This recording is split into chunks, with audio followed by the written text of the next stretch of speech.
El teléfono sonó justo después del amanecer, cuando la cocina aún vibraba con el zumbido suave del refrigerador y el aroma tenue del café de ayer. Estaba sentada en la mesa con un crucigrama lápiz en mano cuando el nombre de Esteban apareció en la pantalla. Nunca llamaba tan temprano. «Hola», respondí con la voz todavía rasposa de la mañana. «Se fue», dijo sin rodeos, sin explicaciones. Por un instante pensé que hablaba de ir al mercado, de un viaje, de cualquier cosa, menos lo que su tono insinuaba. Mis dedos apretaron el teléfono. «¿Qué quieres decir con «se fue»?» Hubo una pausa, un leve tintineo de vidrio al otro lado. «El funeral ya pasó. Solo amigos cercanos. No hace falta que vengas». Me quedé inmóvil, sintiendo cómo el lápiz rodaba de mi regazo al suelo. «¿Hiciste un funeral sin avisarme?» «Era lo que ella hubiera querido», dijo con voz plana, rápido, sin alboroto.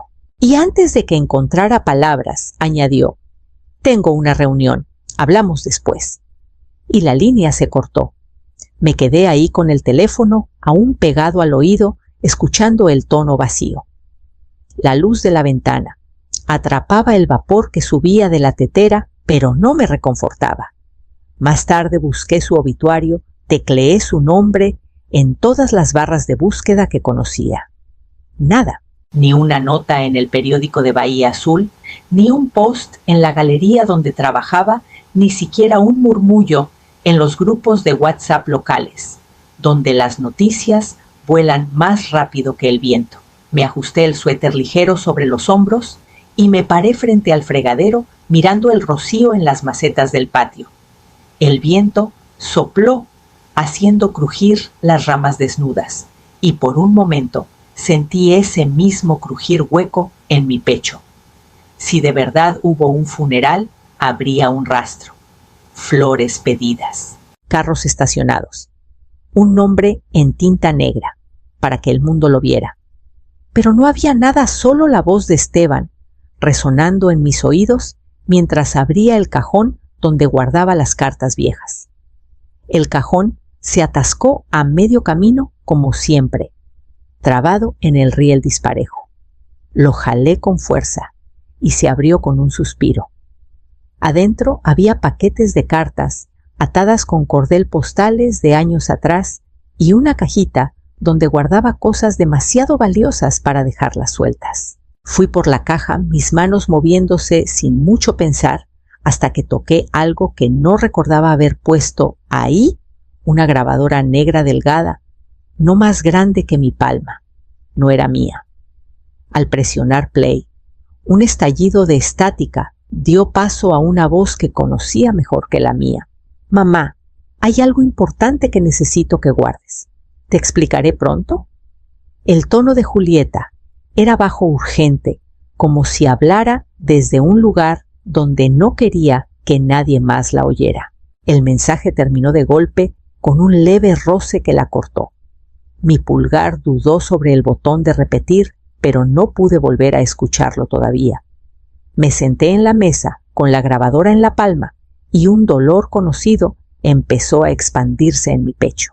No era duelo, no aún, sino el filo cortante de no saber. Era muy temprano para que el juzgado estuviera abierto, pero sabía qué hacer. Llamé a la oficina del registro civil apenas abrieron. La mujer al teléfono fue amable pero confundida. No había certificado de defunción a nombre de Julieta en el último mes. Llamé después a la oficina del forense. La respuesta fue la misma. Ningún registro, ningún reporte, ningún cuerpo. Cuando colgué la grabadora, seguía en la mesa su botón reflejando la luz. La guardé en el bolsillo de mi suéter. Su peso era tanto un consuelo como una carga. Para media tarde, el silencio en la casa se volvió ensordecedor. Marqué el número de Clara Mondragón, sabiendo que contestaría al segundo timbre, y ya sentía las palabras formándose en mi garganta mientras me preparaba para contarle lo que había encontrado. La voz de Clara llegó por la línea firme y familiar. Isadora, ¿cuánto tiempo? ¿Qué pasa? Le conté todo: la llamada de Esteban, la falta de obituario, la grabadora con la voz de Julieta, la ausencia de registros oficiales.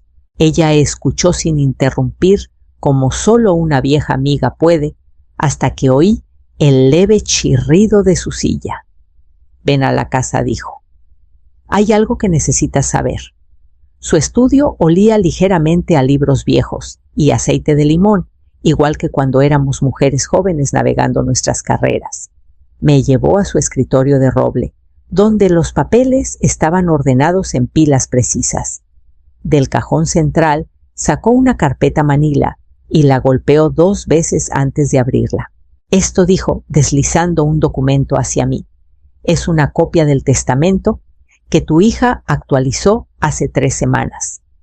Te nombró coejecutora y única heredera de ciertas cuentas que Esteban no puede tocar».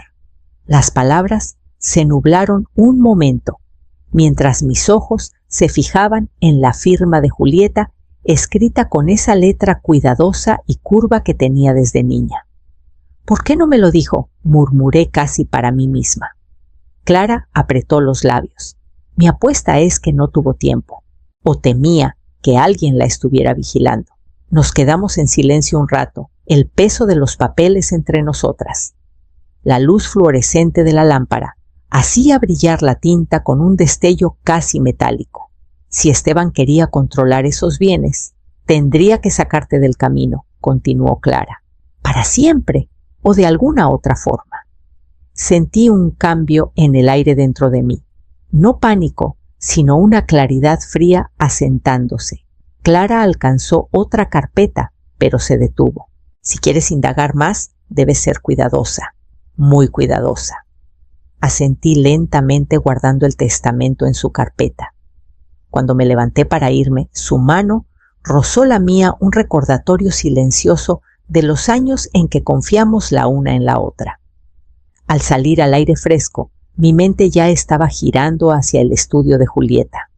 La cerradura del estudio de Julieta estaba dura, pero el casero accedió a dejarme entrar con la excusa de recoger sus cosas personales. El aire aún tenía el leve olor a aceite de linaza y la dulzura polvosa de las flores secas que le gustaba tener cerca de la ventana. Me moví despacio, sin querer perturbar el desorden organizado que ella llamaba su sistema. Pinceles en frascos, lienzos a medio terminar apoyados en la pared, carretes de hilo y listones metidos entre tubos de pintura. Empecé con los cajones del escritorio, revisando facturas postales y unas cartas sin enviar. Nada fuera de lo normal. Fue la canasta de costura en la mesa del rincón la que me llamó la atención. La tenía desde hacía años, una cosa ovalada y resistente con un forro azul desvaído. Al levantar la tapa, la capa superior era justo como esperaba, alfiletero, tijeras pequeñas, cinta métrica. Pero bajo la bandeja, en una esquina, bajo un ovillo de hilo de bordar, había una llave de latón envuelta en papel craft. El papel estaba doblado con cuidado, con la letra de Julieta garabateada en la esquina «Guarda esto con cuidado». Giré la llave en mi mano, notando el número estampado en el mango. Una llave de caja de seguridad. Mi pulso se aceleró. Solo Julieta habría sabido esconder algo así, aquí a plena vista, pero completamente desapercibido. Cuando volví al coche, ya había llamado a Clara. No sonó sorprendida. «Es del banco en la calle del puerto. Te encuentro ahí mañana por la mañana», dijo. Esa noche dejé la llave en la mesita de noche, su brillo opaco atrapando la luz de la lámpara. Me dije que era solo metal, un objeto sin importancia, pero la verdad pesaba más de lo que quería admitir. Era una migaja dejada para que la siguiera, y no tenía opción más que ver a dónde me llevaba. Justo antes de medianoche, el teléfono sonó. La voz de Esteban era suave, casi juguetona. «No has estado hurgando en sus cosas, ¿verdad?». Contuve el impulso de responder con la verdad. «Solo guardo algunos recuerdos», dije. Su risa fue baja y cómplice. «Bien, que siga así». La línea se cortó y dejé el auricular junto a la llave. A la mañana siguiente, Clara ya estaba esperando en la sucursal de la calle del Puerto, con sus manos enguantadas alrededor de un vaso de café. Nos saludamos con un breve asentimiento antes de entrar. El gerente del banco nos llevó a una sala pequeña sin ventanas, con el aire fresco y seco. Cuando el empleado puso la caja de seguridad en la mesa, mis dedos dudaron en el pestillo. Me dije que podría no ser nada papeles viejos, tal vez, o fotos de años atrás. Pero al levantar la tapa, lo primero que vi fue un sobre sellado, con mi nombre en la letra de Julieta. Adentro había una nota breve escrita en papel grueso. Si estás leyendo esto, tuve que irme antes de lo planeado. Guarda los documentos adjuntos con cuidado. Son tu única ventaja si Esteban va por ti. Bajo la nota había un fajo ordenado de registros de propiedades, contratos y libros contables, cada uno con el nombre de Esteban, junto a empresas fantasma que nunca había oído. Hasta para mi ojo inexperto, el patrón era claro: transacciones infladas, direcciones falsas, firmas que no coincidían. Al fondo doblado había un recibo de un boleto de ferry fechado 2 días antes de la llamada de Esteban. Un viaje de ida a Playa del Carmen. Mi pecho se apretó mientras trazaba la fecha con el pulgar. No había desaparecido sin pensarlo, había planeado su escape y quería que supiera que estaba viva. Clara examinó los papeles en silencio con el ceño fruncido. Esto es más que suficiente para atraer la atención de las personas correctas, dijo al fin, pero tú decides cuándo usarlo. Cerré la caja despacio, guardando los documentos y la nota dentro. Me sentía mal tomarlos todos de una vez. En cambio, guardé la nota y el recibo del ferry en mi bolso. El resto se quedaría ahí hasta que supiera qué hacer. Afuera, el viento del puerto atravesó mi abrigo, pero apenas lo sentí. Esteban pensó que había enterrado la verdad con un funeral falso. Lo que no sabía era que Julieta me había dejado las herramientas para desenterrarla. Pasaron 2 días antes de que Esteban apareciera en mi puerta. Llegó justo después del atardecer, con el aire cargado del olor húmedo del puerto. En su mano traía una botella de vino, con un cuello de papel dorado, de esas que se eligen más por aparentar que por gusto. Pensé que podríamos brindar, dijo con una sonrisa tensa. Me hice a un lado sin responder, dejándolo pasar. Recorrió la casa como si tomara inventario su mirada, deteniéndose en el aparador, los estantes, las fotos que aún estaban. Cuando nos sentamos en la sala, sirvió 2 copas y me dio una. «¿Por Julieta?», dijo alzando su copa. Solo asentí. La superficie oscura del vino atrapó la luz de la lámpara, pero no bebí. Él sí, tragándose la mitad de un solo golpe antes de recostarse con un brazo sobre la silla. ¿Sabes? Empezó girando el líquido. Es curioso cómo la vida cambia de repente. Un día estás a gusto y al siguiente... Dejó las palabras en el aire, sus ojos fijos en los míos. La gente puede perder sus casas por malentendidos. Pasa todo el tiempo. El peso en su voz era intencional. Quería que imaginara notificaciones de desalojo, candados en la puerta. Mantuve mi expresión neutra, dejando mi copa intacta en la mesa. Seguro que sí, dije con ligereza. Sonrió de nuevo, pero esta vez sus ojos no lo acompañaron. Odio pensar que algo así te pase a ti, sobre todo ahora que estás sola. La insinuación flotó entre nosotros. Me recosté cruzando las manos en el regazo, dejando que el silencio se alargara hasta que él se movió incómodo. Tras otro sorbo, se levantó dejando la botella a medio vaciar en la repisa. «Hablaremos de nuevo», dijo casi casual. Cuando la puerta se cerró tras él, tomé la copa de la mesa y vacié su contenido en el fregadero. El vino se arremolinó, dejando solo un leve olor a roble y algo más fuerte, menos familiar. Enjuagué la copa, la puse boca abajo en el escurridor y alcancé la carpeta que había escondido al fondo del armario. La carpeta pesaba más de lo que cualquier papel debería. La llevé a la mesa de la cocina, desplegando su contenido, hoja por hoja, el recibo del ferry, la nota de Julieta, las copias de registros de propiedades que Clara había hecho discretamente antes de devolver los originales a la caja. Cada página contaba una parte de la misma historia y juntas formaban un mapa de los negocios de Esteban. Empresas fantasma, contratos falsos, transferencias sospechosas. Suficiente para levantar preguntas de la gente que él no quería que mirara de cerca. Llamé a Clara primero. Estoy lista para moverme, le dije. Llegó en menos de una hora, trayendo su propio maletín y la calma eficiente que siempre llevaba a los tribunales. Trabajamos codo a codo, clasificando y etiquetando, armando una línea de tiempo que se remontaba años atrás. Con cada conexión que trazábamos, la imagen se volvía más nítida. Para la tarde teníamos 3 paquetes organizados. Uno para un contacto de confianza en el periódico local, otro para un amigo de Clara en la fiscalía y el tercero para guardarlo en un lugar que solo yo conocería. No solo se trata de protegerte, dijo Clara mientras sellaba el último sobre. Si estos registros salen a la luz, lo destruirán. No necesitaba que me convenciera. Esteban ya me había mostrado de qué era capaz y Julieta lo había arriesgado todo para asegurarse de que tuviera esta munición. Después de que Clara se fue, me quedé un rato más en la mesa, con el sobre restante frente a mí.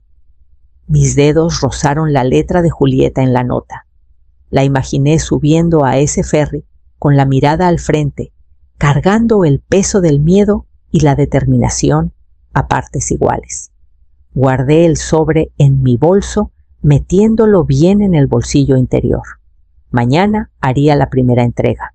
Pero esa noche necesitaba estar lista para el momento en que Esteban se diera cuenta de que el suelo bajo sus pies empezaba a ceder. Elegí la fiscalía para la primera entrega. El edificio estaba a unas pocas calles del juzgado, con su fachada de piedra desgastada por décadas de aire salado. El contacto de Clara, un investigador de ojos agudos llamado Mauricio Quintero, me recibió en el vestíbulo. Nos sentamos en un rincón tranquilo y deslicé el sobre por la mesa. Todo aquí apunta a Esteban. Fraude, lavado de dinero y posiblemente algo peor, dije. Mauricio no lo abrió de inmediato. Me estudió un momento antes de asentir. Lo revisaremos con discreción. Si esto es sólido, actuaremos rápido. Eso era todo lo que necesitaba escuchar. Salí del edificio sintiéndome más ligera, pero el alivio no duró mucho. Cuando llegué a casa, el coche de Esteban ya estaba en la entrada. Me esperaba en la sala, apoyado en la repisa. «Has estado ocupada», dijo. Me dejé el abrigo puesto, quedándome cerca de la puerta. «He tenido cosas que atender». Ladeó la cabeza con una leve sonrisa, curvando su boca. «La gente habla en este pueblo. Alguien dijo que te vio en la fiscalía». No respondí. Su sonrisa se desvaneció y el aire entre nosotros pareció tensarse. «Si crees que puedes meterte en mis asuntos, estás cometiendo un error». Pasé junto a él hacia la cocina, con las llaves aún en la mano. «No me meto, Esteban. Cuido lo que es mío». Por un momento no se movió.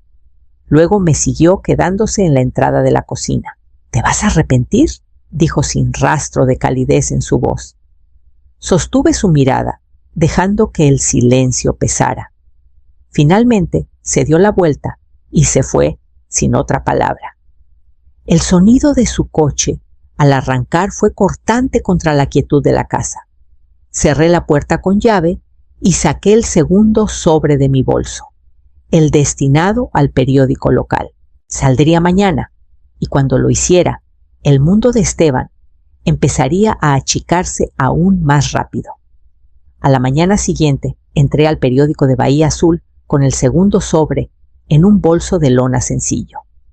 La recepcionista, una joven de cabello corto y ojos rápidos, me llevó a la oficina trasera, donde el editor Leandro Durán estaba encorvado frente a una pantalla. Alzó la vista cuando entré. Clara dijo que podrías pasar. Puse el sobre en su escritorio. Todo aquí está documentado. Nombres, fechas, números de cuentas, un rastro que lleva directo a Esteban. Leandro lo abrió con cuidado. Su expresión se agudizó al revisar las primeras páginas. Si esto es cierto, va a armar un escándalo. Ese es el punto, dije. Cuando llegué a casa, la primera onda ya había comenzado. El equipo de investigación de Leandro debió moverse rápido. 2 reporteros fueron vistos haciendo preguntas en uno de los sitios de desarrollo de Esteban. Esa tarde, el sitio web del periódico publicó un adelanto empresario local bajo revisión por irregularidades financieras. Aún no había un nombre, pero la foto sobre el titular mostraba una de las propiedades insignia de Esteban inconfundible para cualquiera que conociera el horizonte. El teléfono sonó poco después. Esta vez, Esteban no se molestó en cortesías. ¿Crees que eres muy lista? Su voz estaba tensa. El control empezaba a resquebrajarse. Creo que soy meticulosa, respondí. Exhaló con fuerza, como sopesando su próximo movimiento. Esto termina ahora. Lo que sea que creas tener, me lo vas a entregar. Si no, lo corté. ¿Si no qué? Vas a organizar otro funeral. El silencio en la línea fue pesado. Luego colgó. Me quedé sentada un buen rato, con la luz de la pantalla iluminando la cocina. La historia ya estaba ahí fuera, y una vez que los nombres salieran impresos, no habría vuelta atrás. Del armario saqué el último paquete, el que guardaba para el golpe final. Era hora de decidir cuándo abrirlo. Esperé 2 días más antes de hacer mi movida. Para entonces, el periódico de Bahía Azul había publicado su artículo completo, nombrando a Esteban directamente. La fiscalía confirmó que había una investigación en curso, y los murmullos en el pueblo se convirtieron en conversaciones abiertas. Su paso confiado había desaparecido. La última vez que lo vi de lejos, sus hombros estaban encorvados, el teléfono pegado a su oreja. Esa mañana tomé el último sobre de su escondite detrás del panel falso en la despensa. Adentro estaban los documentos más comprometedores, registros de cuentas en el extranjero, permisos falsificados y una declaración jurada de un ex socio de Esteban, que claramente quería inmunidad más que lealtad. No entregué este paquete en persona. Lo envié directamente a una oficina federal con una carta de presentación en el lenguaje legal preciso de Clara. Era el tipo de evidencia que no solo magullaría su reputación, sino que la desmantelaría por completo. Para la tarde, las llamadas comenzaron. Primero de números desconocidos, luego del propio Esteban. Dejé que todas sonaran. Cuando tocaron a la puerta, no respondí. Me senté en la cocina, con una taza de té, el vapor subiendo en espiral, escuchando cómo los golpes se hacían más fuertes y luego paraban.